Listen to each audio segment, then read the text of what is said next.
Let's do it. Give me the thumbs up. Good. Nate the vet.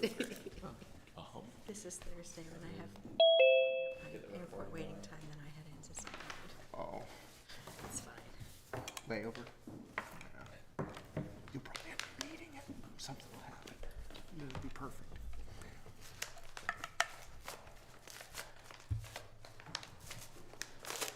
They just updated Zoom.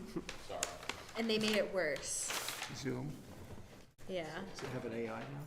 It has an AI companion. I'm not pushing that button. Seems like you're trying to have a meeting. I have Andrew. Why would I need AI? Recording in progress. AP. Hello, welcome to the Williston Development Review Board meeting of April 23rd. I'm Vice Chair of the DRB and will be chairing this meeting this evening. This is a hybrid meeting taking place in the Williston Town Hall and virtually on Zoom. All members of the board and the public can communicate in real time. Planning staff will provide Zoom instructions for public participation before we begin.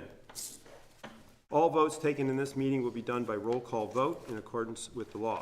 If Zoom crashes, this meeting will be continued to May 14th, 2024. Let's start the meeting by taking a roll call attendance of all DRB members participating in the meeting. Nate Andrews. Here. Paul Christensen. Present. Lisa Braden-Harder. Here. Scott Riley. David Turner. Here. John Hemmelgarn is present. Pete Kelly is not.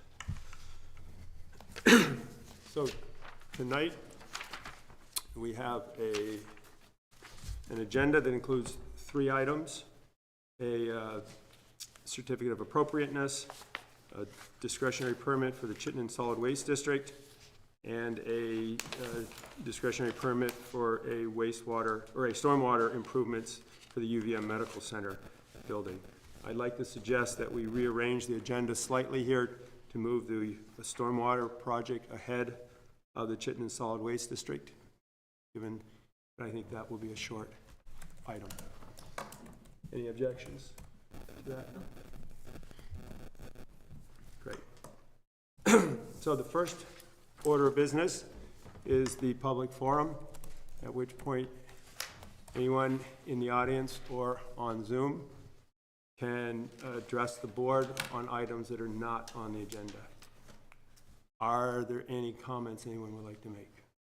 Before we do public forum, do we do the explanation of Zoom, or is there no one on Zoom? We do have a couple folks Thank on you, Zoom. Paul. Thank you. You had a rookie chair here. Take it away, Andrew. Emily's going to take it. She has the mic right now. Okay. For folks who are attending on Zoom, you can sign in by renaming yourself on the toolbar or commenting your name in the chat. If you are on Zoom or in person, please mute your microphone when you're not speaking and keep your speakers off. Camera's also optional. Lots of features on the toolbar. Please keep yourself muted unless you're speaking. You can message us in the chat if you need any help. Or you can press the raise hand button if you'd like to speak. We'll be using screen share this evening. Using the green tab at the top, you can click view options and optimize based on your preference to prioritize the documents or the videos. And lastly, if you have bad internet connection, you can try turning off your video, closing tabs or programs, or by clicking the up arrow by the microphone, you can use your smartphone or telephone as your microphone and speaker. Thank you. Thank you, Emily. Thank you, Paul. So we'll return to the public forum. Are there any comments from the audience in person or on Zoom? We have no raised hands. No raised hand, no raised hands in the audience here. So let's move on to our first agenda item, which is HP 24-03. Catherine McHugh Devitt requests a certificate of appropriateness to relocate and restore the 600 square foot historic barn and demolish a 450 square foot addition at 8210 Williston Road in the National Register Historic District of the Village Zoning District. And Alex is online for Alex. the applicant. Great. So Alex, if you could identify yourself, name and address, that would be great. Yes, Alex Tolstoy, Hunger Valley Construction, 240 Laurel Lane in Waterbury, Vermont. And I'm here on behalf of the Devitt family, McHugh and Catherine. Katie, sorry. Great, thank you. All right, so this is a request for a certificate of appropriateness in the Historic Review District of Williston. The property is located at 8210 Williston Road within the National Register Historic District. The Historic and Design Advisory Committee reviewed this application on March 19th and recommended approval as proposed. So the main home on the site, which is not being impacted, was constructed in the late 1700s, around 1790. And as part of this complex, there is this historic barn as part of the village tannery that operated in the early 1800s. There is a addition on the back side of the barn, on the south side of it, that is impairing the main portion of the barn. And the property owners are also looking to reconfigure and plan for future additions onto the main home. So they're proposing to shift the barn to the south, remove this addition, and then restore the barn so that it is weather tight, and replace the roof, replace siding, new foundation, that type of work. There's a closer up photo of the barn and the addition that is proposed to be removed. And this is the view from the street. That will remain relatively the same. That sliding barn door feature will remain when the barn is restored. They have had a survey done of the property. And then here's their vision. So the barn would shift back, allowing for more parking, and then a future garage. That garage addition would be subject to design review in the future. That's it, Alex. If you have anything to add, now's the time. Yeah, thank you. The Devitts called me in as a preservationist to give them an excuse to tear down the barn. And I said I couldn't do that because it was actually in remarkably good shape. The only issue is that 1920s addition, they removed an interior structural wall to build that. And it's just kind of creating this odd valley where snow builds up and it's causing harm to the original structure. So I think the best thing to do with the alternative demolishing it would be just to move it back. Naturally, we don't like relocation for historic buildings, but I'm pretty sure this building has been relocated previously. When it went from a tannery building to an agricultural building, and moving it back 50, 60 feet or up to 100, I think they're asking for, seemed pretty fair to me. Thank you.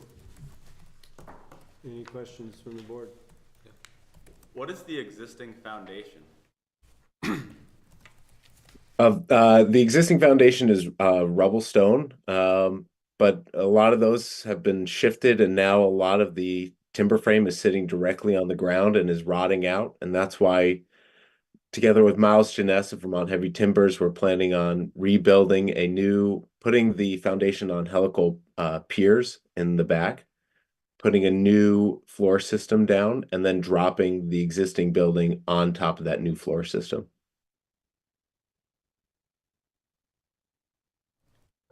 Anything else? No. Lisa? Okay. I think we're all good. Any questions from the audience? Any questions from anyone online?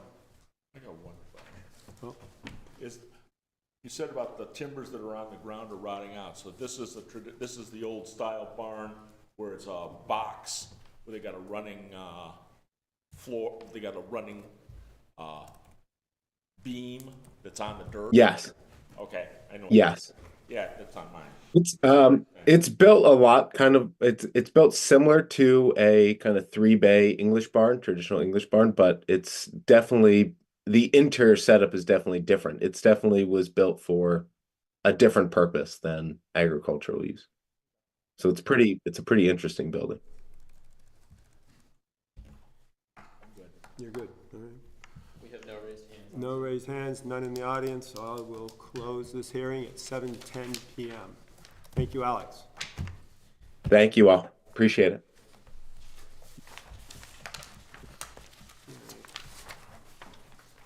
So our next agenda item, we'll open 7:10, is DP 24-18, UVM Medical Center requests a discretionary permit for stormwater improvements at 327 Holly Court in the Industrial Zoning District West. So who is here to present that project?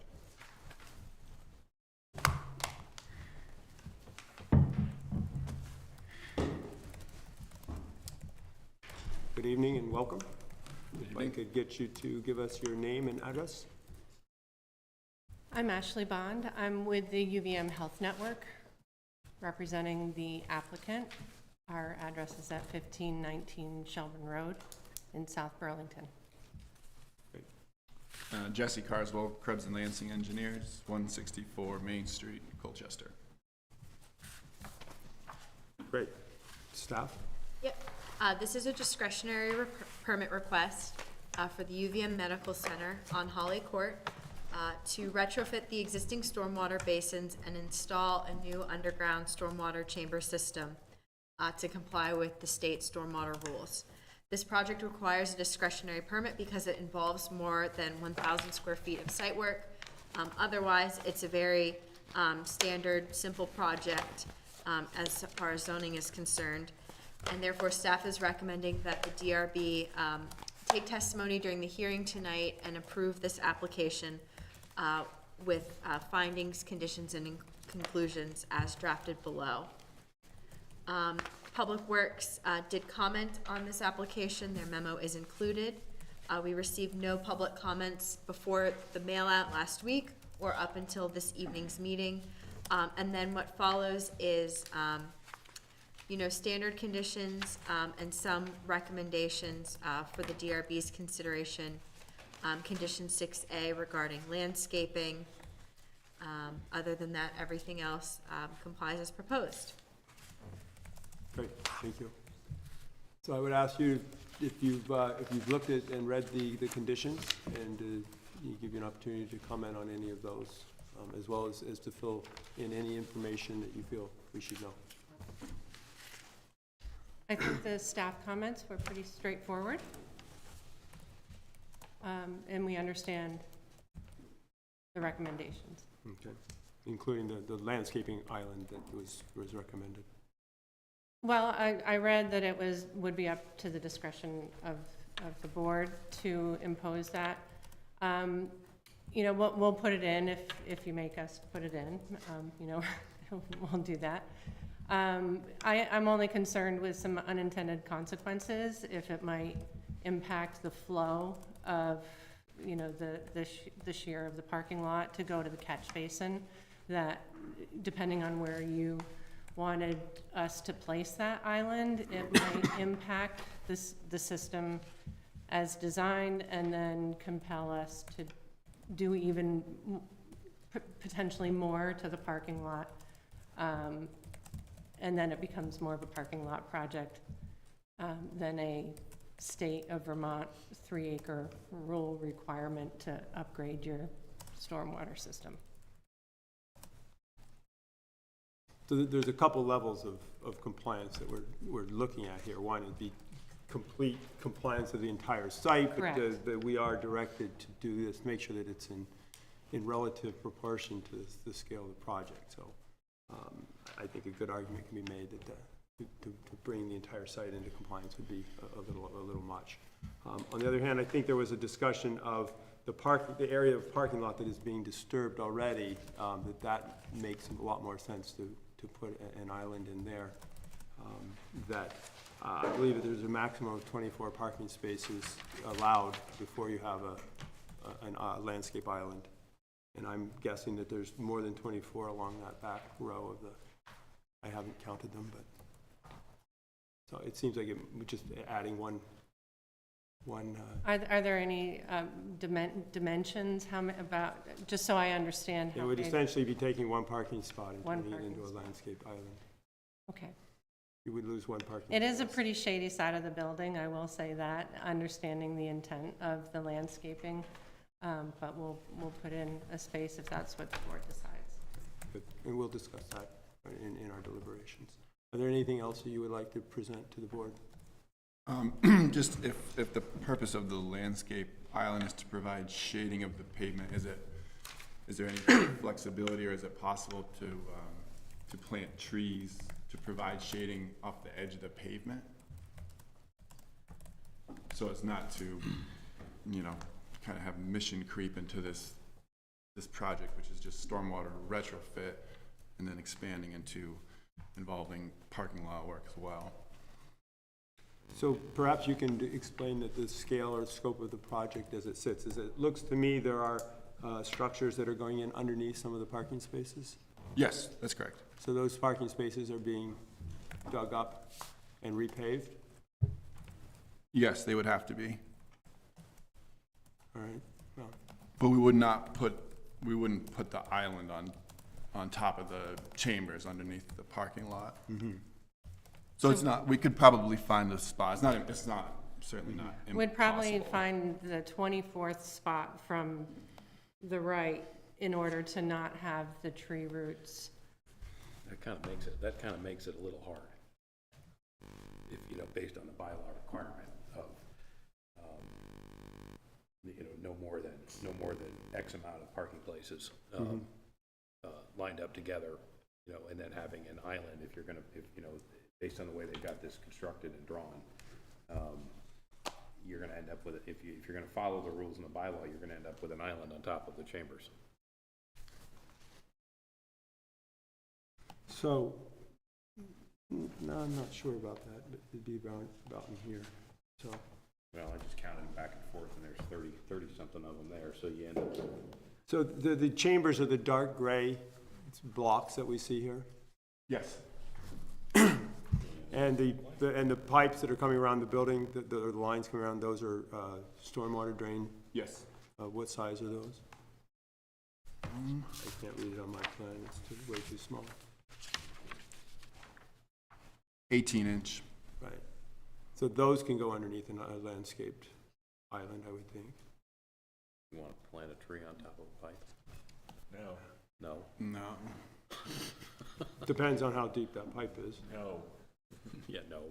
So right now, this is far more than the 24 parking spaces. I could see a case being made where maybe that parking island goes onto that far western side, maybe one of those spaces where there's the curve. So you're getting a tree island in this area. It's bringing it closer into compliance, but it's not impacting the dead middle where it's going to interfere with the stormwater project. I will go on record and say that this is an esoteric discussion on something that the state is mandating that these guys do, and then we're tagging them for putting a parking island in. I agree with Scott. This is ridiculous.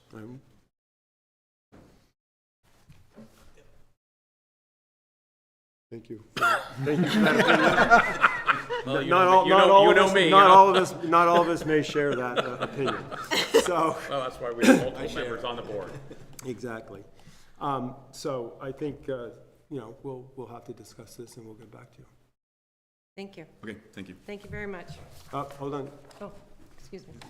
We need to see if there's any comments from the audience, which I happen to know there is.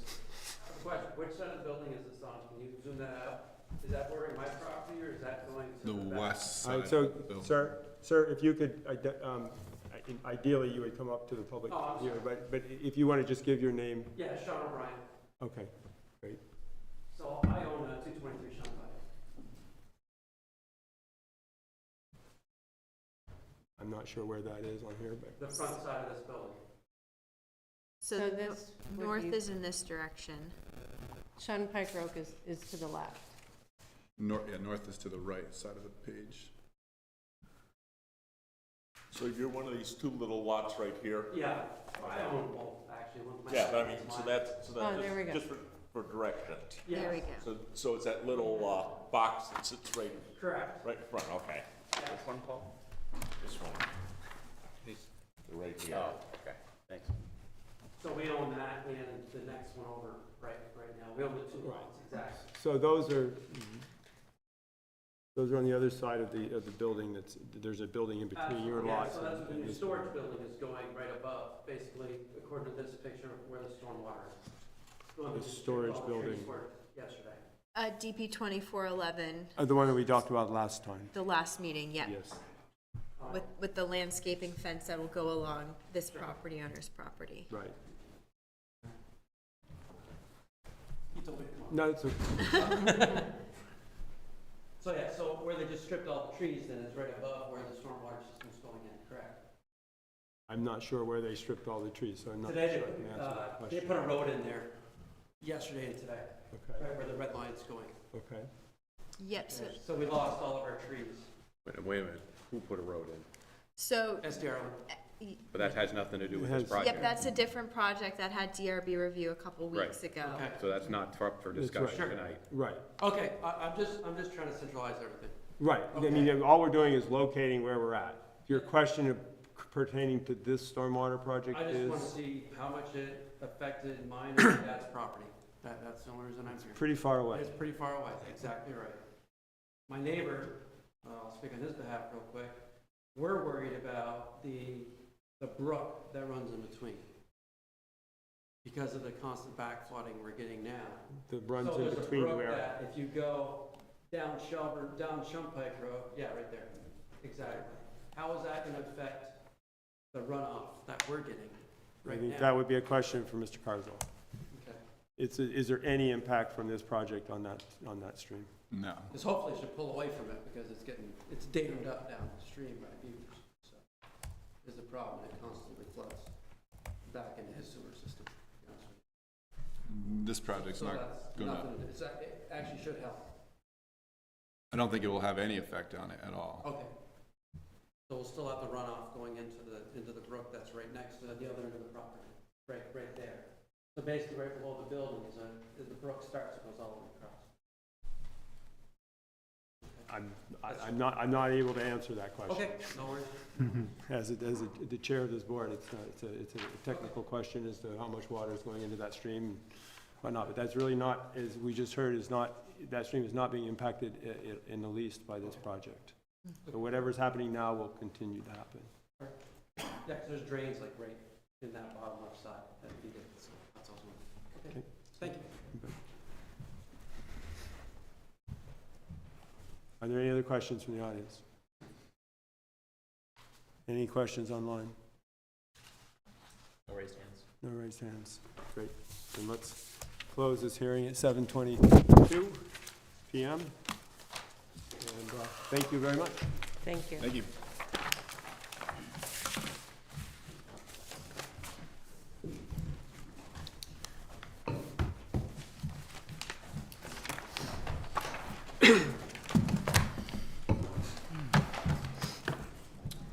So, excuse me for a moment.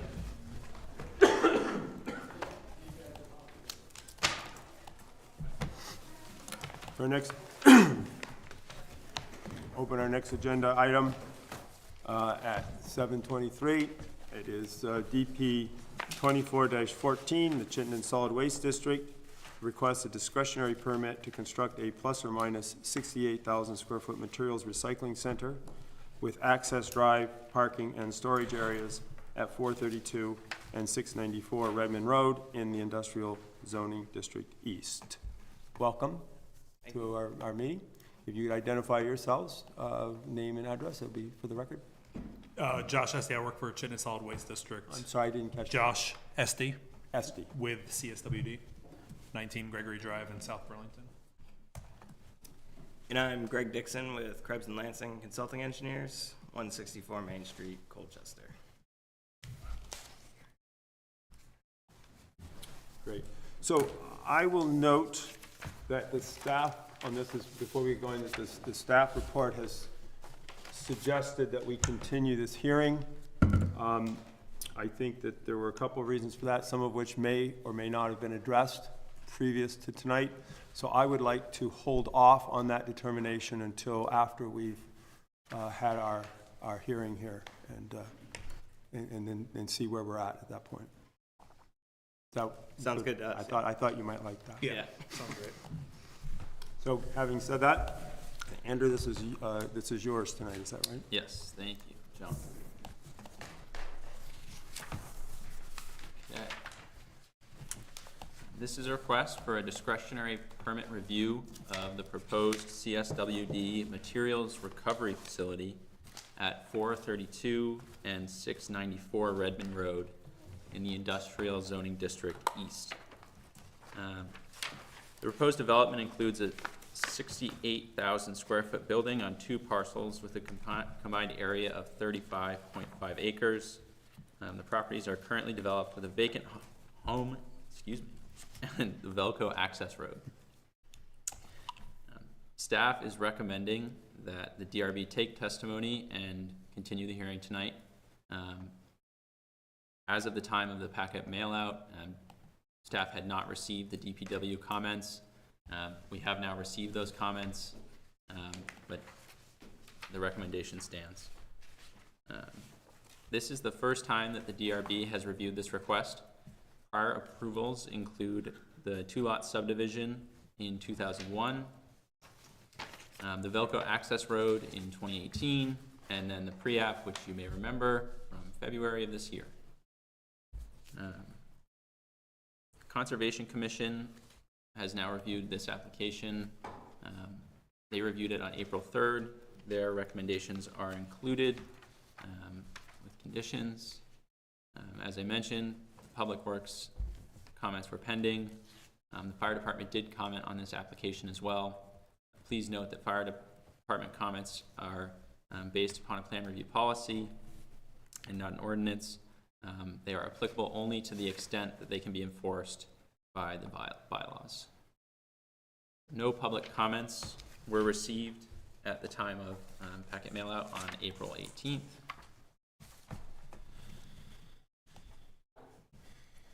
Getting into the pre-application recommendations, I will just call out the specific ones that we will talk more about, if that's okay.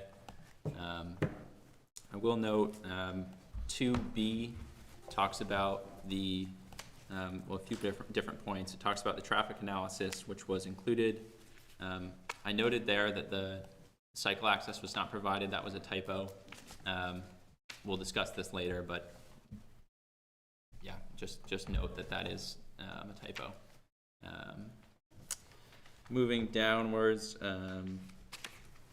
other topics that are specifically discussed include landscaping in Chapter 23. We talked about this a bit at pre-app. I'll talk about it some more tonight. And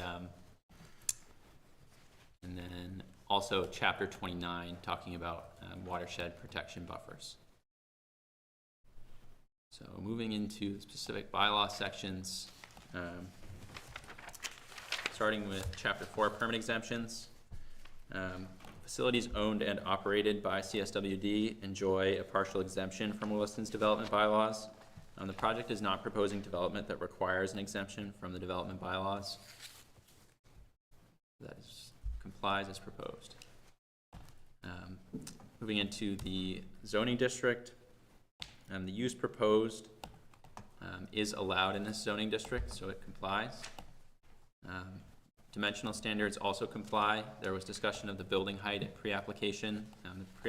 The building height has been calculated at 34.7 feet above finished grade, below the maximum of 36 feet. Applicant is proposing outdoor storage of the glass aggregate material. Per WDB 25.7.2, these areas do need to be buffered from public ways. The applicant is proposing a berm with arborvitae as screening from Redmond Road. There is also existing vegetation that will grow in as proposed in between Redmond Road in this area. We'll discuss this more at Chapter 23.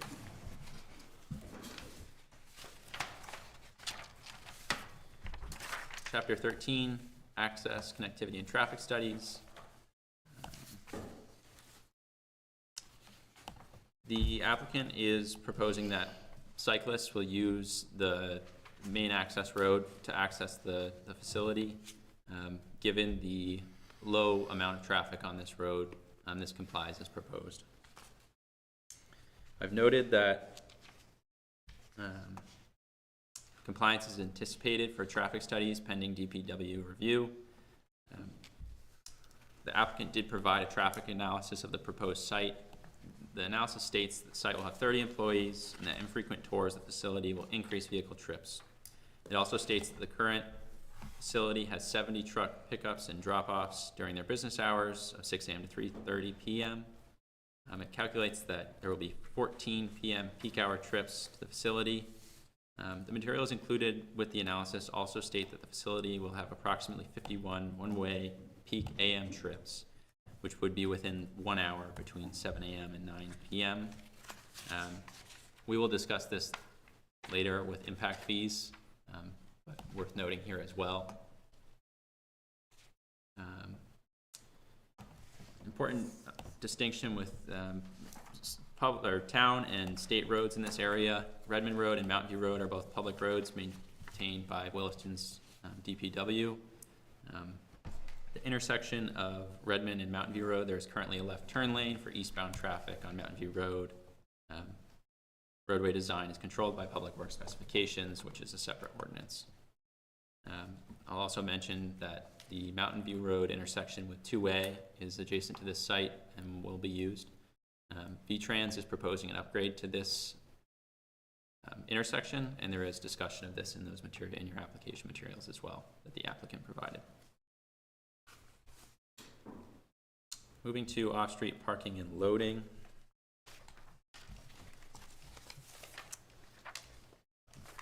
Compliance is anticipated. Table 14A states that industrial uses are very diverse and provides the DRB with discretion in determining how many spaces are required. For offices, Table 14A requires 3.5 spaces per 1,000 square feet. The applicant is proposing 40 parking spaces with 2 ADA spaces. Staff recommends approval as proposed. We can see down in the table here, you'll see that given the square footage, if we use that calculation, there would be a very much larger amount of parking required. You can see what's proposed and how that adjusts both it adjusts the ADA parking spaces, and then for bike parking spaces, the applicant is providing more than are required.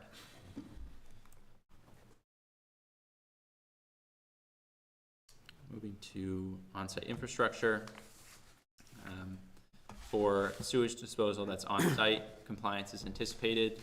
Copies of the state wastewater permit are required at final plans. Condition number 20 calls this out.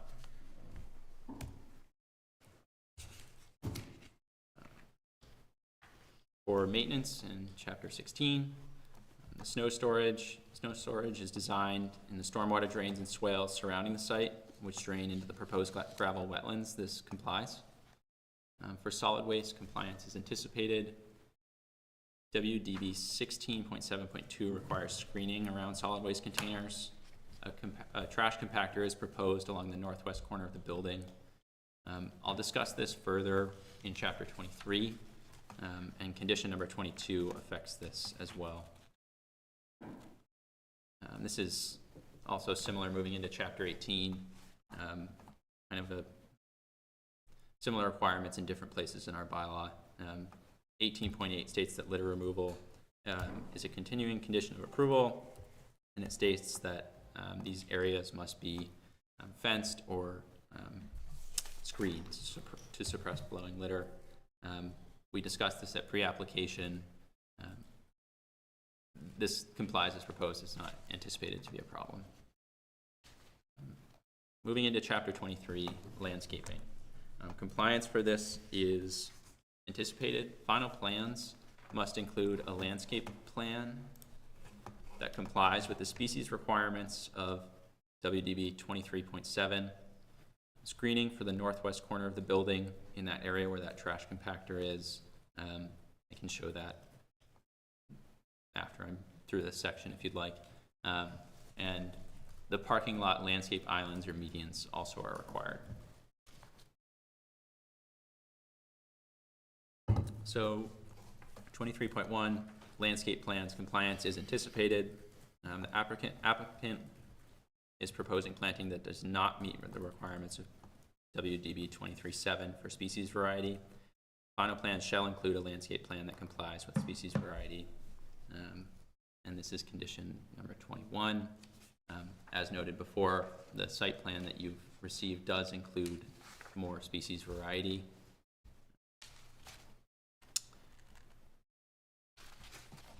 Moving to 23.4, landscape screening. Compliance is anticipated. The applicant has provided landscape screening of the laydown and storage area along the access road. That was discussed at pre-application. Staff recommends that this meets the pre-application recommendations. The applicant is also proposing outdoor storage, a solid waste compactor, and a building transformer near the northwest corner of the building. That area is highlighted on the right. You can see that there's an area with a rectangle around it.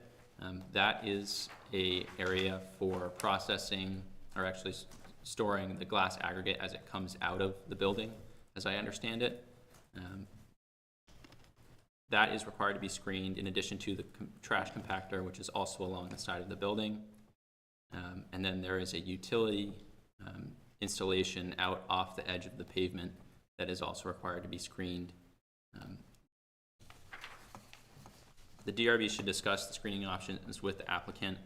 Staff is recommending an evergreen landscape screen that effectively screens all of these items from Redmond Road. Condition number 22 addresses this. And then chapter 23.5, landscape parking requirements. Once again, compliance is anticipated. WDB 23.511 requires that parking areas with more than 24 spaces are broken up by landscape islands or medians. The applicant has not proposed any landscape islands or medians. Final plans must include landscaping that complies with these regulations. Condition number 23 calls these out.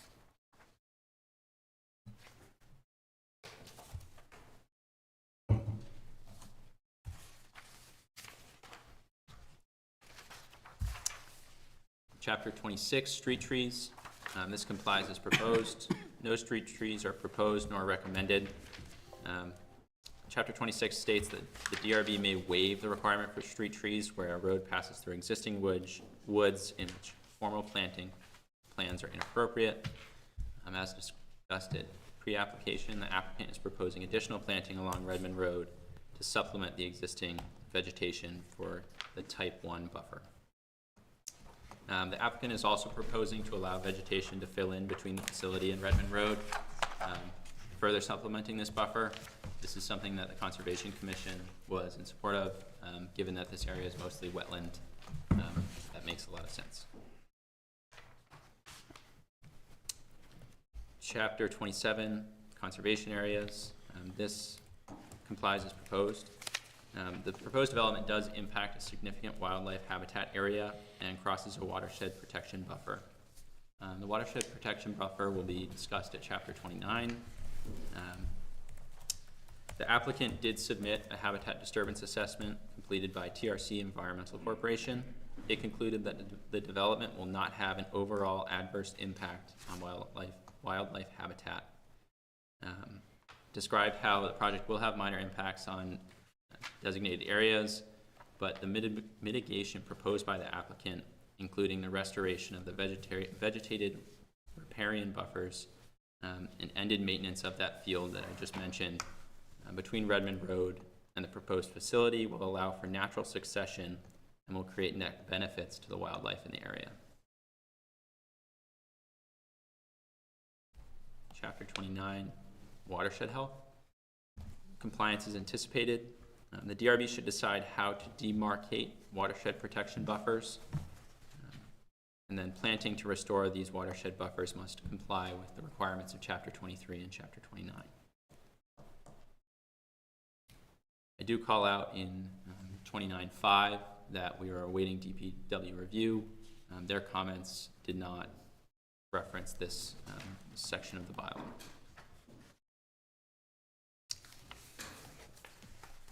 (29.9) Watershed protection buffers. Compliance is anticipated for this section. The 50-foot watershed protection buffers are required for both Class 2 wetlands and unnamed streams. The bylaw requires that these buffers, as you know, are marked on both the ground as well as in final plans. However, the bylaw does provide an exception to the requirement where a watershed protection buffer is marked by a definite change in the terrain. Staff recommended to the Conservation Commission that at final plans, the plans demarcate the watershed protection buffers where they're immediately adjacent to grading, stormwater, septic, or parking areas, basically any development. The Conservation Commission decided to remove this language and recommended that watershed protection buffers are marked with signage or physical demarcation. The DRB should decide if watershed protection buffers are marked with boulders, fencing, or signage, and update condition 2A accordingly.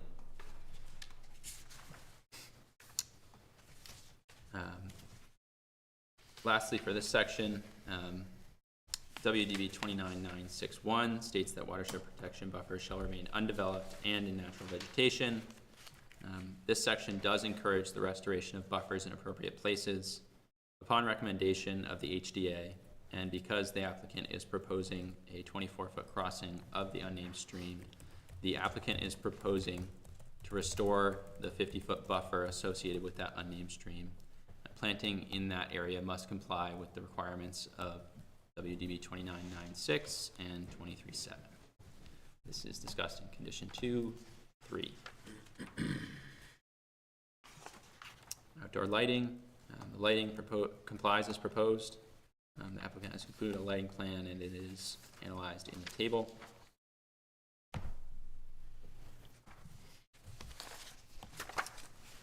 For signs and public art, compliance is anticipated. The applicant has not specifically proposed any signs. That said, 24 VSA 1413A does not list signs as development the town is specifically or authorized to regulate. However, it does list lighting.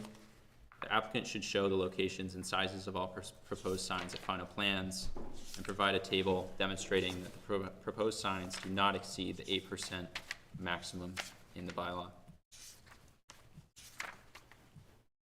Lastly, the signs must comply with the illumination standards for signs in WDB 25.6.7. This is mentioned in condition 13. Lastly, for impact fees, compliance is anticipated. Transportation impact fees are assessed with the administrative permit. Typically, a non-residential use is charged a fee based on the PM peak hour trip. The bylaw does allow the DRB to specify an alternative measure for peak trip calculation per WDB 45.2.1, which is quoted underneath this section. The applicant has calculated that the facility will generate 14 PM peak hour trips and 51 AM peak hour trips. Prior to the continued hearing, staff is recommending that the applicant submit trip generation volume for each hour of the day for the DRB to consider. The DRB should decide if an alternative measure for peak trip calculation will be used. See condition 11A. I will mention, just call out specifically, finding of fact 3 there does address this topic as well. It just specifically calls out the trips of 14 in the PM and 51 in the AM peak. What follows are a list of findings, conclusions, and conditions. Thank you. Thank you, Andrew. So, there's a lot there. Yes. Excuse me. Have you had a chance to look at the conditions? I guess this is your opportunity to comment on those, or to confirm that you've read and you understand and are okay with all of those, in addition to your opportunity to present any additional information on the project to the board. Yeah, for sure. So, I think we'll kind of start going down, some of these. I will note that we did meet with the Conservation Commission and discuss demarcation of wetlands around the property. That actually also, state wetlands has asked us to do that as well. And so on that new plan that I sent, to you earlier, last Friday on the 19th, that's updated with their recommendations, which is a sign every 50 feet on center around pretty much the entire property, kind of with, not really on the back side where it just faces the woods, but pretty much all along the front of the property and up and down the streams. So there'll be little signs, I think they say, wildlife habitat, no vegetation management, the little brown signs every 50 feet. So we have those on the plan right now. Also, we updated the plan with additional species. I had a conversation with both Fish and Wildlife, State Fish and Wildlife, and the Conservation Commission, and reviewed the habitat assessment by TRC. I was trying to blend all of those together between the plants that are actually exist on site, plants that are allowable in riparian zones per state regulations, and then plants that you can actually buy within the state of Vermont. And besides the evergreens for screening, those 7 other plants were the only plants that met all that criteria. So that's why we are proposing those 7.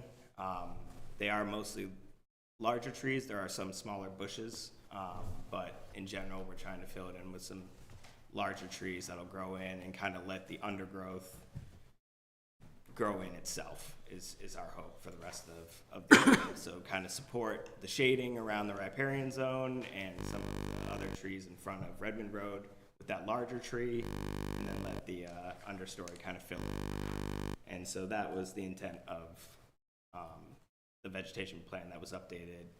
And we sent that to the Riparian Fish and Wildlife, and they reached back out and said that they were all set. So they're all good. There is no state stream alteration permit. This is not a perennial stream. It's an intermittent stream, so the state of Vermont does not regulate perennial or intermittent streams. So I believe that was, just wanted to mention that. I guess I was a little confused about the parking islands. We do not have 24 spaces in a row. We have 22 and 20 spaces. They are in the same parking lot, but the way I read the regulations is that it's 24 spaces in a row. If that, I can obviously make adjustments if the board deems us that necessary, but that's sort of how I was reading the regulations. But it appears to be the issue du jour. Well, yeah. Was that put in just as boilerplate language? No. No? Okay. So, I mean, I do believe there's a requirement for a certain percentage of the parking areas to be, or there's certain be a certain percentage of area. I don't know how to say that, so I'm a little foggy tonight. Yep. Certain percentage of the parking areas needs to be dedicated to landscaping. I can read that regulation That would be if you'd like. great, thank you. It says that 5% landscaping, parking areas that include more than 24 spaces shall be broken up by landscaped islands or medians that occupy a minimum of 5% of the parking area. So that would be 2 parking things. You'd have to do the Or area just one. calculation. Includes, I'm sure it includes the drive in between, so. So I guess we'd be happy to do that as a condition of the permit. We'd probably just add 1 on each side, would be my expectation, and either lose 2 parking spaces or try to find a way to squeeze 2 more in, probably with removal of the bus. So we're happy to do that if that is deemed necessary by the board.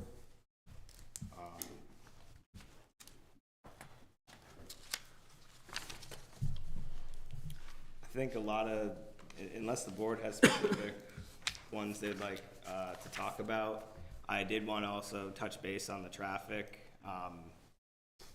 That traffic analysis does talk about 14 p.m. and 10:51 a.m., but it also discusses that this facility is closing at 3:30. The PM peak traffic starts at 4. It was we were trying to be conservative when we were discussing this with VTrans. VTrans came back to us and said, no, this is too conservative. You don't have any PM peak trips. So VTrans doesn't believe this project will have PM peak trip hours. So that was also added with all the information. So I do not believe that this project has PM peak hours, but we were trying to offer some sort of analysis that in the small chance all 30 employees happen to stay for pizza on Friday at 4 o'clock, there's a chance that you could see the 14. But in general, most everybody will be off-site for 4 o'clock. And that was done originally for the original MRF because of PM peak, and we are keeping that consistent to appease VTrans. So, and again, I'm going to take a stab at this and hand this ball off to Matt pretty quick after that. My understanding is that this is kind of an anomaly of a project in that there are no PM peak hour trips, but there are a significant number of ones at other times of the day, and they can be large trucks, and they could indeed have some impact on local traffic patterns. And to that end, I think it appears, Matt, this is where I'm going to hand it off to you. It appears there's some language in the bylaw that allows the board some discretion if you've got kind of an oddball situation. Is that totally inaccurate? Nope, that it is accurate that there are provisions in the Williston Development Bylaw in the traffic impact fee chapter for the DRB specifically to specify that an alternative measure of peak trip demand be used for determining the transportation impact fee. And the bylaw states that you would do that on recommendation from the town's transportation engineer, which we've, in conversations with the Public Works Director, taken to mean any consultant they employ to review development as they do. So I'm just going to read that provision because this almost never comes up. Almost every single development that has been reviewed by this DRB in the 16 years I've been here has generated peak demand, and its greatest demand has been during the PM peak. The one that the DRB has seen in the time I've been here is a project that didn't end up moving forward, which was the Essex Alliance Church, which generated its peak demand on the transportation system mid-morning on Sundays, as you might imagine. So what this is in the discussion of calculation of payment of transportation impact fees. So I'm skipping over the general principle that we have a transportation impact fee and that new development that will add new trips to the town's transportation system is required to pay a per trip fee as part of its condition of approval, and that fee is administered by the zoning administrator at the time a permit is issued. And Matt, let me just ask one quick question. They are, CWSD is subject to those impact fees. They are. So while CSWD is a municipality and does enjoy partial exemptions under 24 VSA 4413, they also operate under what's called a host town agreement, which is a contract with the town of Williston specifying how issues like this will be resolved. And in that agreement, CSWD will follow all of Williston's zoning procedures and is responsible for permit fees, just like a commercial user. So what this says is it says who must pay the transportation impact fee. This is 45.2.1. Any development for which a discretionary permit is required, we have that results in an increase in the number of dwelling units, or in the case of non-residential development, an increase in PM peak hour trip ends, trips occurring between the hours of 4 p.m. 6 p.m. on weekdays, regardless of mode of travel, must pay a transportation impact fee. So usually we stop right there and we say to the DRB, when this project that you're reviewing tonight comes in for permits, we'll calculate a fee, or they've told us their trips and we're going to use that during the PM peak. But the paragraph does go on. The DRB may specify that an alternative measure of peak trip demand be used for determining the transportation impact fee on recommendation from the town's transportation engineer. Examples of such development include churches, schools, and other uses generating significant amounts of traffic with peak periods outside of the PM peak hour of demand. So as I'm sure you're all aware, Williston has traffic levels that fluctuate throughout, day of the week, time of day, but we do have traffic and congestion in various parts of town at times other than the PM peak, and we do have uses that generate traffic at times outside of the PM peak. So the first part of this is at the discretion of the DRB. Absent a piece of specific direction from the DRB, I would take the applicant's stated PM peak hour trips. I would assess the impact fee based on that at the time of permit. If the DRB were to ask for this alternate method, I'd ask for a little more direction. Are you looking at the generation during the AM peak? Are you asking the applicant to provide some other piece of information that would help you make a decision? And we would need to determine that as part of the decision that's issued by the DRB. I did say this is on the advice of the town's engineer. The Public Works Director also is an engineer, and said, this is a lot of trips during that AM peak on a road that's fairly busy during the AM peak. And, taking a look at intersection counts, for example, North Williston Road, Mountain View Road, there's a very similar AM volume as there is a PM volume on Mountain View Road, at least once they get all the way to North Williston Road. As you might imagine, the AM volume is heavily westbound toward Burlington, and the PM volume goes the other way. I can look up numbers for the 2A Industrial Ave intersection as well. But yeah, is the road somewhat busy in the morning, just like it is in the afternoon? Yeah, it serves a commuter function. It goes generally both ways.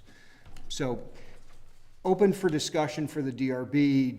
Do you want the town to impose a per trip fee based on a different hour of trip generation? And I guess, the last part I would set as a boundary is, if I was looking at this and somebody was generating a lot of trips at 3 o'clock in the morning on a Tuesday, I might not recommend charging them for all of those trips, in that there's very little background traffic at that time, and it's very unlikely that the town would need to spend impact fee money to relieve congestion created by those trips.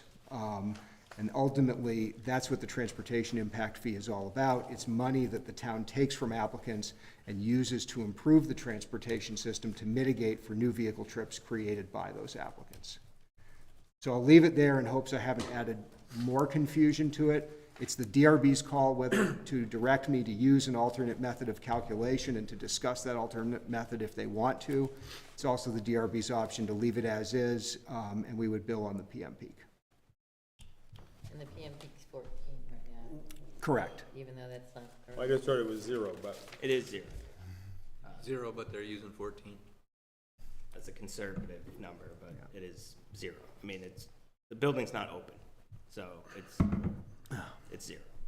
so the intent, as I understand it then, of this, the impact fees, is to provide funding for improvements that come about because of increased traffic flow.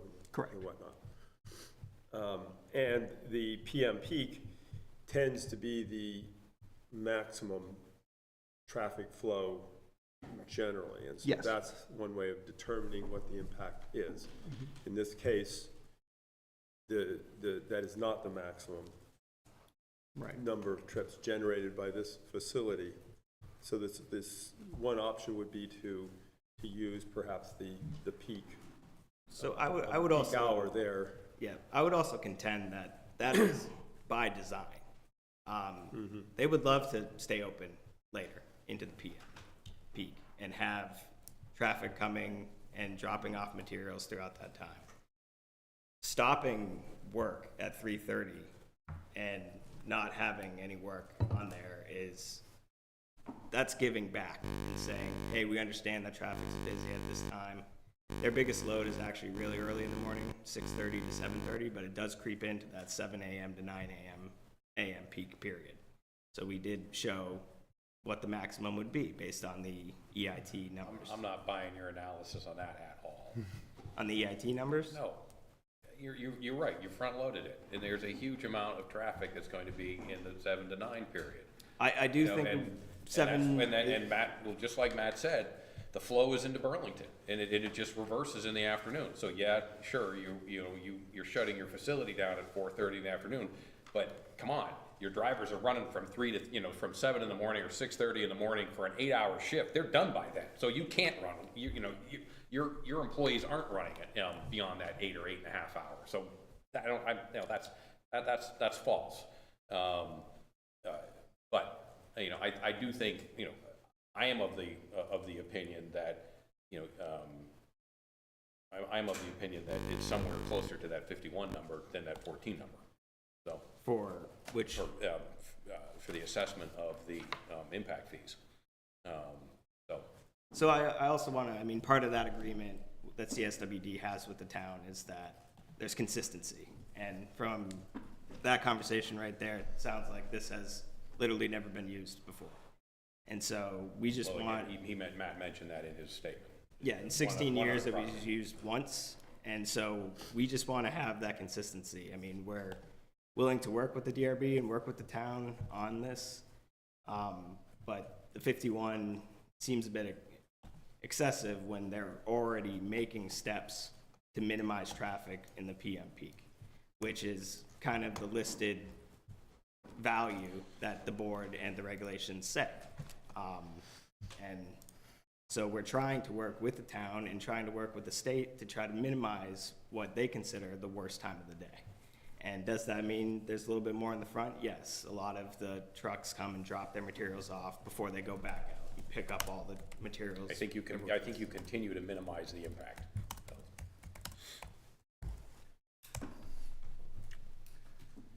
So something else I'd want to add for the DRB to consider is that this is a unique circumstance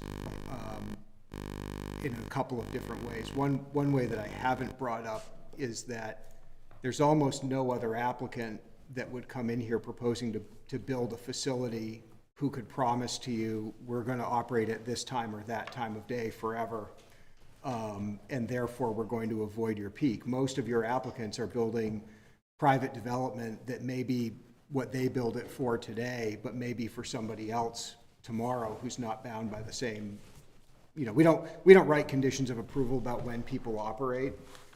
And most of the time, if somebody came in with the argument that they were going to limit their hours of operation in order to avoid a fee or a permit condition, I would say it's not a good idea for the board to go down that road. This is unique in that we're interacting with a municipality that does also operate with a contractual agreement with the town, does have some commitments related to that. So it's very unlikely that anybody is going to purchase this facility from CSWD and start running it during the PM peak. There's a different level of commitment here based on who the applicant is, even though we're generally blind to that. Matt, Just something to think about. I don't disagree with you, but this facility will only get larger in terms of more and more and more. As the population of the area grows, as more and more material is processed, which we hope is the case. So it is the projected growth of recycling in in Chittenden County. Sure. Is there a number out there? Well, I'd have to defer to you guys. The physical machine can't get any bigger without the building get a lot bigger and us coming back in front of you. So. Yes, and also I don't see a lot of room in here. You've done No. a nice job of squeezing this in between the wetlands. Yeah, so I don't think there is a way for this facility at this location to grow. It is kind of maxed out at what it is. Well, that's physical growth, but it can grow in the hours. Well, no, because then we And we don't know that. So yeah, and then we'd also have to come back to you, and we'd also have to go back to Act 250 to be able to do that, because it's written into our Act 250 that the hours are what the hours are. So we would have to come back to this board if we were to amend those hours. So I'm a couple things here. One, Matt, or Andrew, you've requested here that that we should consider asking these folks to submit trip generation volume for each hour of the day. And I'm not sure how that actually helps us much. We do have the 51 AM peak hour trips, which I assume those are the trips between 9 and, or 7. So what the AM peak is based off of in the EIT is between the hours of 7 and 9 AM, what the peak 1 hour would be. So that could be between 7:15 and 8:15. Right. And it could be between 7 and 8. Could, that 51, is And that that's your, two-way, is too. that your projection, or is that at the current facility that this is replacing? No, that is the projection. I believe. Sorry. And what's the math that got you there again? It's the EIT trip generation. So it's a bunch of calculations that transportation engineers have done for years and years. They have multiple additions for it. I think we're on the 14th now. But based on how many peak AM trips at the current facility? I don't know if we have that. I think what we did have is a total amount per day, sort of average, and I think that was 70 total per day. So 70 trucks come to the current one per day at the maximum time, which happens to be in June, I believe. And just anecdotally, that is throughout the day. That is morning trips when someone has a full truck from the day before. That is late morning when they've filled a truck from, a half route the next morning. It's not all trucks coming into the facility are front loaded into the first few hours of the day. It is spread throughout the day. The issue with the flow through our facility is that it depends on the day of the week. It depends on things going on in town where we don't have control over that. The private haulers dictate when they pick up their routes and when they need to drop off. So not being the hauler, we don't have any control over that. And so we open for 8 hours and they come as they fill their trucks. It just so happens that because they end their day sort of later in the day, oftentimes the trips get front loaded. Is it ever 51 hours in an hour? I doubt it's 51 trips in an hour, but as Greg mentioned, we're being conservative here. And the 51 is, so the way that the trips are written, it's one-way trips. So car goes in, car goes out. It's 2 trips. So it's 25 cars. Do you only have 30 cars coming in each day at the current facility, or trucks? No, that was based off, that is their 140. analysis of 7. So we're talking about two different completely different numbers here. Yeah, one uses the AIT manual. I see. And Thank one you. uses That's what helpful. they actually saw at the current facility. And you're at capacity at this current facility, and I know you told us this last time, but could you state it again? How much is the capacity increasing? The capacity is 1.5 times what we can take now. So we have essentially 50% growth capacity. Okay. Thank you. And that is processing ability. So it's our equipment, what we can physically put through the facility. And then other anecdotally, just to put it out there, an increase in 50% capacity, I wouldn't say it necessarily means 50% increase in trips either. I mean, we've seen the vehicles that they're picking this material up with change drastically over the 30 years that facility's been open. What's that? In terms of getting bigger? In terms of getting bigger and better at compacting the material into the back of the truck. So their goal is always to get more efficient as well. Sure. And so we should see that efficiency gained at our facility as well.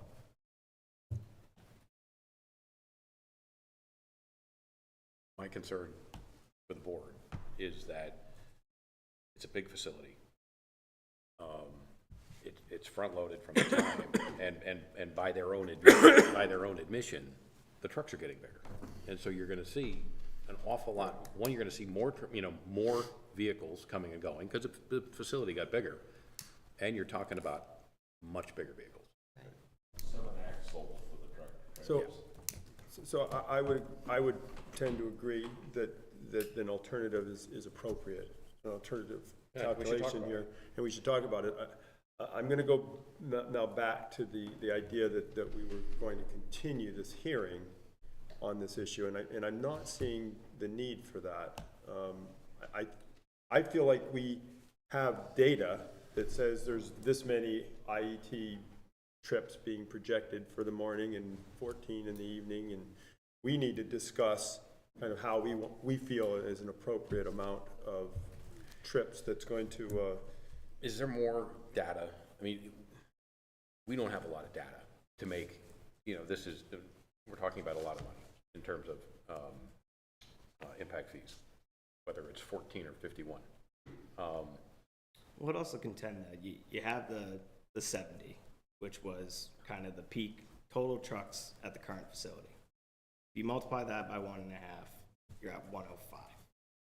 So 110, and then the facility's open for 8.5 hours. Yep.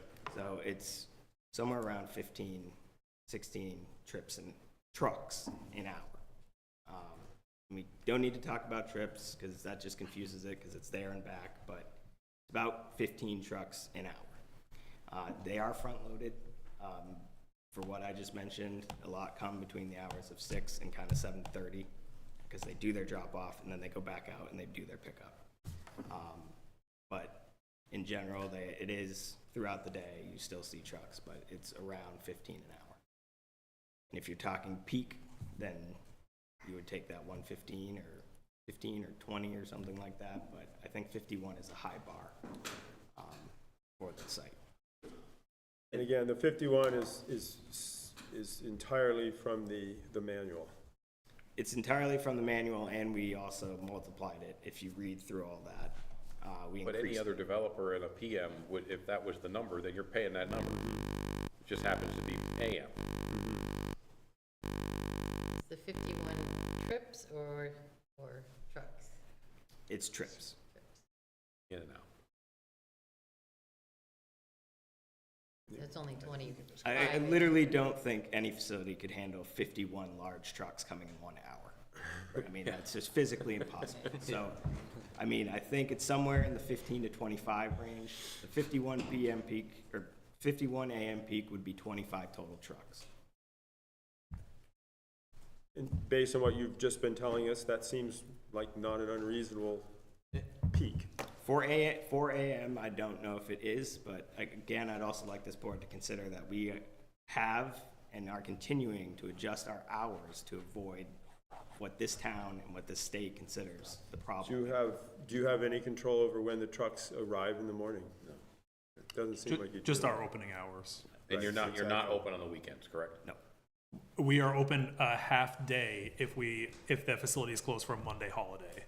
That's the only time that they're ever open, is a half day on Saturday. I mean, I know from personal experience with our business that, we will get pickups on Saturday, but I know they're loading the truck up and then it goes and sits. And just like you guys, just like you said, and then they dump it on Monday morning. And that's based off of our current operator's schedule, and we will be going out for that. We'll be selecting a new operator for this new facility, so those hours are subject to change, but certainly we like remaining closed on the weekends as much as possible. Sure. Is your estimate of the 50% increased capacity at this facility over the current one, is that purely based on the storage volume that you have? It is processing ability. It's throughput of our equipment that we are putting on site. So the new equipment that we're putting in has the ability to process up to 50% faster or 50% more? more. 50% more. And there is additional storage. If you see on the plans, the bale storage area, there is additional storage for commodities. And how much additional storage in this facility versus the last one roughly? Is that? I think it's roughly that same number, 1.5 times. Yeah. Okay, thank you. Any other questions on the traffic? No. No. Okay, I'd like to talk about landscaping for a minute. So we've got a new plan. Thank you. whereas initially I was a little skeptical of the level of detail here and was wanting additional information, this satisfies me, and see no reason to continue this hearing for this reason. Yeah, I'm sorry I couldn't get it earlier. The Conservation Commission was the, Understood. and then we weren't able to meet with riparian zone until last Tuesday, so. And I appreciate your quick response to this and to the next subject, which will be the DPW stuff. So this revised plan, I'm gonna look at Andrew, this is part of the record and this is what we're reviewing tonight and approving, or not? Or are we putting conditions on the previous plan with the understanding that this is the proposed revisions for that? I think the latter would be Has staff had a chance to accurate. review this? No. We've got two different. I mean, I looked at it over Andrew's shoulder. So we haven't taken it through a full review against the landscaping chapter. Okay. I didn't see any banned species when I looked. I didn't. There weren't any glaring red flags. I see a variety of species, which I think is good. From someone whose street was recently denuded of 75% of its trees. So that's good, and I see the additional screening, which I had a concern about initially as I read this. I felt that the building is quite exposed as you're coming back towards Mountain View. You're going to have quite a view of this building through where the driveway is, and I think that the additional screening around the utility box and the compactor is also going to soften the. So I actually did have a question, just did have a question about that, the compactors and the transformer, which is on what, the northwest corner, correct? Yep. Correct. So I see a hedgerow. Mm-hmm. And then what else am I seeing? I have it on the screen as well. I don't know if it's better. Sorry, you can see it a lot better. Let me help you, Scott. Yeah, I can't see a damn thing. Basically, there's a swale right off. There's the pavement, and then there's a swale, 2-foot swale right off of it. Right, so 476, go up to 470, and then down again. Yeah, and then there's kind of like a berm to keep the stormwater in the site, and then on top of that berm would be the hedgerow. Yeah, I mean, the driveway there is a good 5 or 6 feet above the road. Yeah. Right, and that transformer base is at 481, so that's still gonna sit above the berm. Correct? If I'm reading the numbers right. So the berm would tops out at 470, 475, and the base of the the transformer is at 481. Well, no, the berm's at 479. 479. And a half-ish. Right on the end of it. And the trees are on top of the berm. 478. The trees are on top of the berm. All right, and so those so they're about the same, and the road height's at. I'm not seeing road height. road height in that area is between 475 and 470 maybe. Okay. Goes down a little bit. It goes down closer to 465, just beyond the driveway. And that North of the material, you know, and I'm not trying to focus on this, just this one thing. It just is that going to be a fenced, the transformer and the compactors? Or that just sits out in the open? That just sits out in the open. But there is you're proposing an arborvitae screen there, which is pretty. And those would be around the edge, 15 around the edge 15 of the feet drive. on center. Yes. Drive, right? Right, which will screen it from the drive and the road. We're proposing to buy those at 4 feet, so they will grow, obviously, but we're already buying them. I mean, that's pretty good size arborvitae to start out. They will grow in as the building ages. Yeah. It's just symbiotic. If you water them.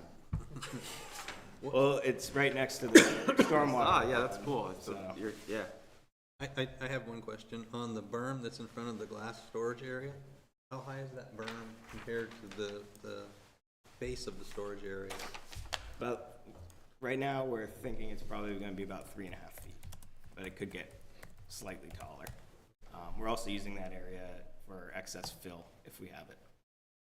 So from the elevation of the top of the berm to the elevation of the parking lot, there would be a difference of 3.5 Or, no, of the glass storage area, there'd be a 3.5-foot difference? I think 2.5 to 3.5 right now, and then the arborvitae would be on top of that.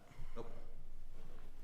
I see a note here, in the upper left of this plan, sort of where fill in gaps along Redmond Road with the, maple trees. How are you defining gaps? And does that mean that where we see the icons for the maples and the birch, that this is not necessarily where, this is just an example of where they might be, or? No, that's where, so what we found was the gaps, is we actually did like a topography field survey of this whole area and located tree clumps. And so you can, if you really zoom in on that, you can see it's a gray shade, sort of, looks like this. And, Okay. There's existing trees in there. Oh, yeah, I do see that. But there are a few areas where, during maintenance of the field, they've actually driven in and kind of cut holes in that existing tree line that run along there. And so we're sort of proposing to fill those holes. Got it. Okay, thanks. Makes sense. I'm just gonna double check with staff that you really haven't had a chance to go through this and No. double check it against the regs. No, I do believe, based on what we're seeing there, the applicant's capable of preparing a complying landscape plan as part of the final plan I set. think they are capable of doing that. Yeah. I think the jury's still out here as whether we're gonna wanna see this as a complete package. You know, there's a lot of stuff that's been added. I appreciate the work that's gone into that, but, so let's talk about the DPW comments here. Again, those have been received, have been looked at, have been responded to. I think the heavy lifting is probably finished on that, but that's still not part of this official.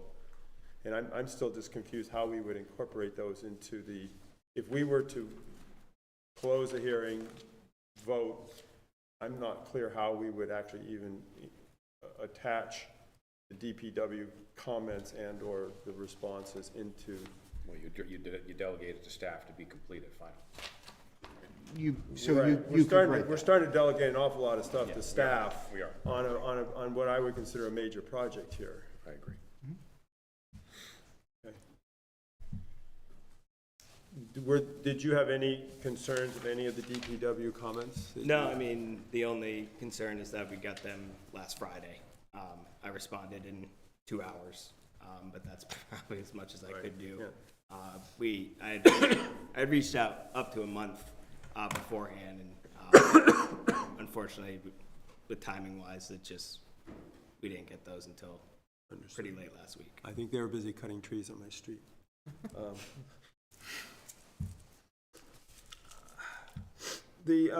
A couple other topics here that I have. Signage, I heard you say that you haven't proposed, I heard it said that there's no signage proposed, yet I saw a number of signs on the building elevations that were included in this packet. So I'd like a little clarification on. Yep, we did, we are showing a sign proposed. I guess it's probably too hidden in my plans, but it's on C-101. It's out by the front of the access road. It's very consistent with CWD's normal signage for all of their facilities. It's about the size of a piece of plywood, about 4 by 8. But we're happy to work with staff to do whatever we need to facilitate that in the future. There's also a fair amount of building signage, I noticed. I think Matt put that on there. Are you guys proposing to have building signage?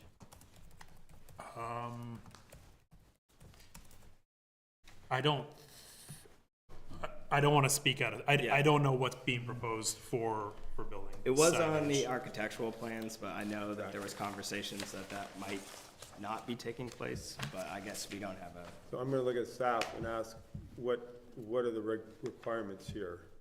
What are we allowed to review? Are we expected to review signage on this, building signage on this project?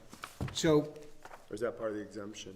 it is part of the exemption in 4413. It's also something that, you know, we have certainly reviewed signage at CSWD before, and, you know, they've done some master planning around that. I think when you're looking at wall signs on a building, It's first off, it's just really unlikely that something that goes beyond what Williston normally requires would happen there. Once you have lighting taken care of, which you do with just sort of normal lighting conditions. So I don't see a big concern over requiring a lot of signage detail, given the type of signage they tend to use and how it's located, and that there is a bit of an exemption written into the. Are there size limitations? We'd normally go for 24 square foot wall signs, 32 square foot freestanding, no more than 16 feet in height on the freestanding, 5 feet back from the right of way. The only signs that I can think of are signs indicating which bay would indicate which bay on the building itself. Some signage that the fire department has requested as far as where the fire department connection is and the sprinkler room, that kind of signage. The only other sign that I know is on the building itself is on the office side, which faces away from Redmond Road, actually faces the woods behind. You should probably take a good look at your architectural plan. I will. There's a big green triangle on there. Oh, there is the green recycling triangle. I think that's referenced in the staff's Yeah, report it's as well. considered art. Yeah. Yeah. No, it is, that's what it says in the thing. It says what? It says it's considered art, Art. so it's Okay. not considered part of their signage, Yeah. correct? Okay, well, but there's a pretty large sign up there that above that says CSWD as well. So, anyway, it just bringing that up, making sure that we're reviewing everything we need to review. And I'm going to apologize for, I think I missed the pre-app on this. But I'm going to bring up at least one more time here the idea of building height. On the surface, this is saying that there's a 36-foot building height, yet the floor, the main floor of the entire facility is about 39 feet below the roof. And that's like the vast majority of this building. So I'm just wondering how you're calculating building height and how it is that you're meeting both the intent and the letter of the bylaw. So the actual calculations in the corner at the drawing. I saw that, but I didn't understand. So in general, we looked at the proposed grade around the proposed building. We referenced 100 points surrounding the building. At regular intervals? Yeah. Okay. And that's how we came up with the average grade around the building of 486.79. And then we took the maximum height of the building and subtracted it from that, and that's how we came up with that. And is that how the bylaw requests that the building height be calculated? Or is there anything in the bylaw that describes how that calculation happens when it's not a perfectly flat plane? Can we answer it? Yes. We use average finished grade. So if you take the height of the midpoint of where the grade touches the foundation on each of the four sides, or the middle of each side of the building, and average those grades, we create essentially a false floor, and we measure up from there. Okay. And you've checked their math? They will be. The grade adjusts quite a lot around this building. I understand. So, you- building height is a pretty easy one to say you comply or don't comply. So. Yeah. Just drop a scoop. There's been a little bit of creative piling around buildings in Williston over time. Yes. I didn't look right at you, Scott. Those are allowed at 52. So I'll look at my other board members if any questions you guys have here. Nope. And so I'm hearing you say your preferred way of demarcation of the riparian wetland wildlife habitats is with signage. So I wouldn't say it's my preferred, but it's what wetlands is requiring, so it is our preferred because we don't want to have two different demarcations. I don't either. No. So now we're to the point of whether we're going to continue this hearing or not. And I think there's a lot here, and there's a lot that's been kind of provided to us, and I think we've been able to have a full conversation. I guess I would like to suggest that I would like to have you guys come back with a full set of plans with all this stuff incorporated in that we've talked about. with the DPW, the response to the DPW, comments and whatnot incorporated in a final set, and that we could then wrap this up, I think, quickly in 2 weeks, 3 weeks, it's probably 3 weeks. It's 3 weeks. We have a 5 Tuesday month. I agree. That's my suggestion. I just think there's so many things floating out here that, that we've gotten here at the last minute that, and I want these guys to have a chance to look at the landscaping sections and whatnot, just to make sure. We rely greatly on staff, and I think they haven't had a chance here to kind of process all this stuff through, so. But that's up for discussion with the group. Not up for discussion. I think we need to kick it down the road. So. Could I ask the board one thing before you move on? I hate to bring it back to the traffic impact fee, but I want to make sure that you give us and the applicant any clarity that they might need in preparing follow-up information. And so the question is there any other information about trip generation or background traffic or anything else that you might normally see in a full traffic study that you want the applicant to give you prior to this next meeting, or are you comfortable with what you have and making a decision about how you're going to direct us on impact fee calculation based on what you have? So I want to comment on that, and everybody else can comment too, and that is that, one, I'm not a traffic engineer. People here have more experience with that than I do. Oh, he's gone. But I would like to see from the applicant a narrative of the traffic that you see being created by this facility, about how you're 50% bigger, you've got more throughput, you've got yes, you're going to have more trucks in the morning. I would give the board a one-page narrative of what you see this facility creating on Redmond Road and the surrounding area of Mountain View and the other maybe neighborhoods, not in the neighborhoods, but going by the other neighborhoods. And then once we have that, then I think that the board can have a reasonable discussion about where we end up. All you need is right now you're asking, Matt's asking us to make a decision on something that I don't have a lot of, me personally, don't have a really good feeling on the number, other than to me it's coming up. It's not 14 and maybe it's not 51, but how do I get to 25 or wherever we end up? simple traffic count of the current facility, just maybe. Some of that empirical evidence might be useful. I don't want it to be arbitrary on our part. I'd like to have some thought that goes into it, because who knows, down the road we may have to do this again for somebody else. And I would just request that be in English and not transportation speak. What is the deadline for you sending that to the board, just so we can prepare? Well, the board's not going to see it for another 3 weeks, so. Yep, so let me just pull up my calendar. I believe it's May 7th is when we would like it by. I mean, I would also kick that to the rest of the board. What do you No, guys I would, think? yeah, we talked about. It would be nice to have detail. I would have him just sit somebody down there and do some hash counts on the. We can't do that because the facility, can't do that because the facility's not built. What? Can't do that because the facility's not built.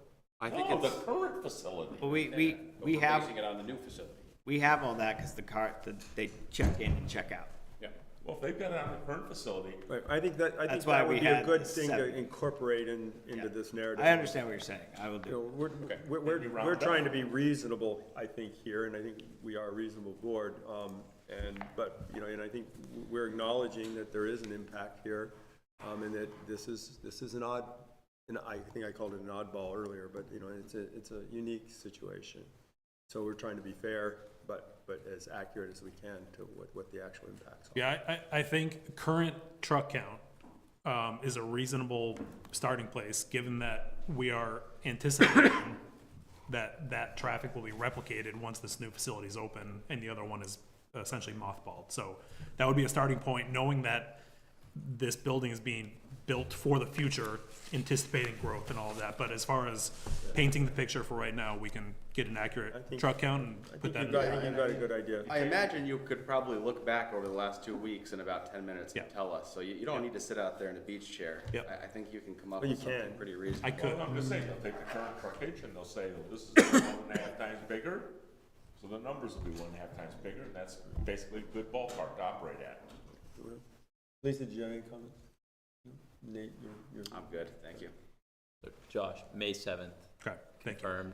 That's a week before the hearing Okay. on the 14th. We'll get you some. So, all right, so I think we're good for tonight. We're gonna continue this hearing until May 14th. Correct. Thanks, guys. Thank you. Thank you for your time and your efforts.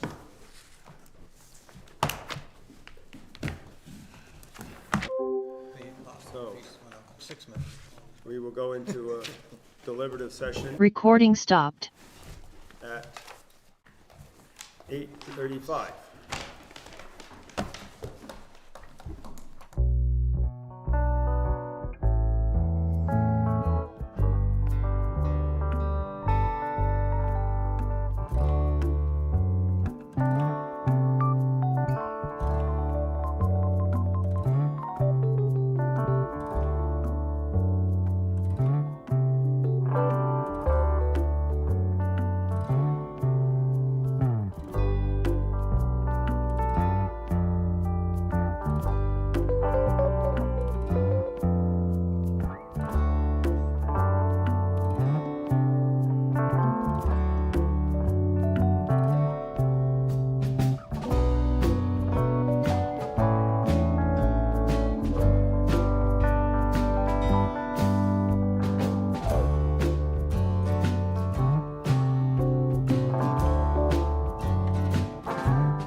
No, the board is out of deliberative session at 8:49 PM.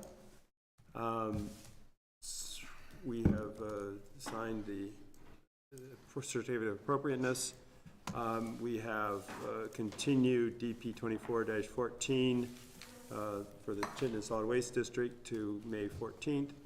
And do I have a motion for DP 24-18 UVM Medical Center? Yes, is authorized by WDB 6.6.3. I, Paul Christensen, move that the Williston Development Review Board, having reviewed the application submitted and all the accompanying materials, including the recommendations of the town staff and the advisory board's required comment on this application by the Williston Development Bylaw, and having heard and duly considered the testimony presented at the public hearing of April 23, 2024, except the findings of fact and conclusions of law for DP 24-18, and approve this discretionary permit.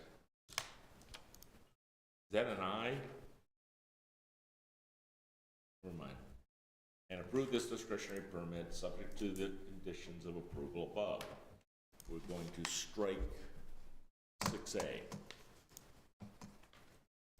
This approval authorized the applicant to file final plans, obtain approval of these plans from the staff, and seek an administrative permit for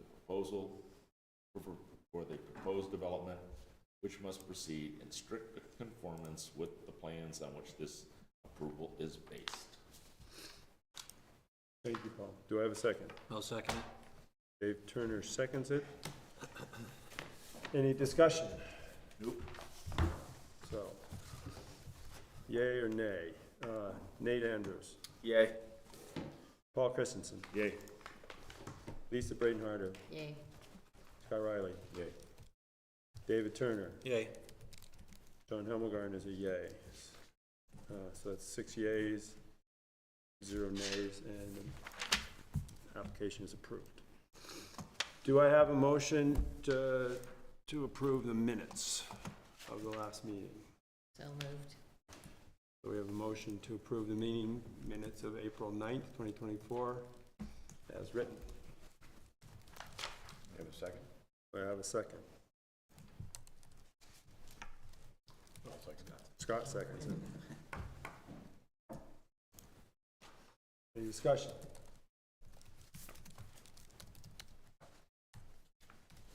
None. All right. Nate? Yay. Paul? Yay. Lisa? Yay. Scott? Yay. David? Yay. And I'm a yay. 6-0. Minutes are approved. Do I have, is there any other business to come before us? Good. Have a motion to adjourn? So moved. Thank you, Paul. We're adjourned. Okay.